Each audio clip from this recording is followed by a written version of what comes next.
My name is James Robinson, better known as Robbie, and I came here in the military in 1957 at Parks Air Force Base in Pleasanton, California, and found my way into San Francisco, crossing the Bay Bridge thinking I was on the Golden Gate Bridge.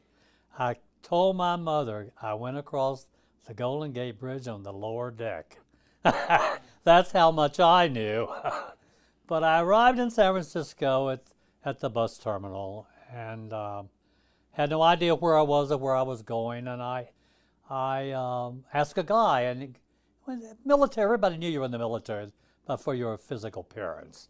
And military people were always asking, and I said, this guy, where's what? He says, Market Street. So I walked to Market Street and I looked one way as the ferry building, and I looked the other way.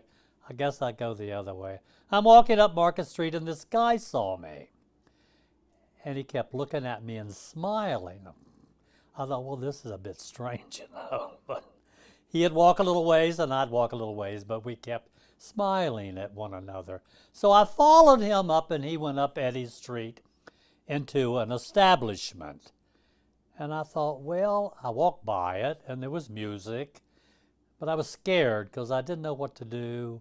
So I walked up to the next corner and started back down. I saw two guys walk out, nicely dressed gentlemen. And I thought, well, I'll go in. So I went in, and lo and behold, it was a gay bar called the Silver Dollar. The man at the door checked my ID, told me that it was off limits to military. And I know I had not been there before.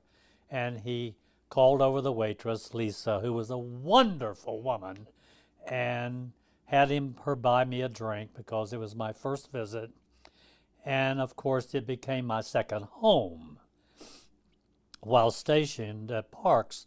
Once I was discharged, of course, I didn't know what I was going to be doing. My education was limited, and I thought, well, I don't want to go back to Blacksburg, Virginia.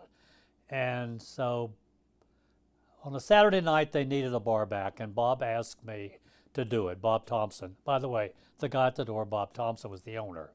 He asked me to go behind the bar and help, and I hesitated, but I did. And the people, they liked me. I had met a lot of people, and I guess with my personality, we got along extremely well. So they asked Bob to keep me behind the bar, and the rest was history. He made me a bartender, and then I was a bartender there until he set the place on fire.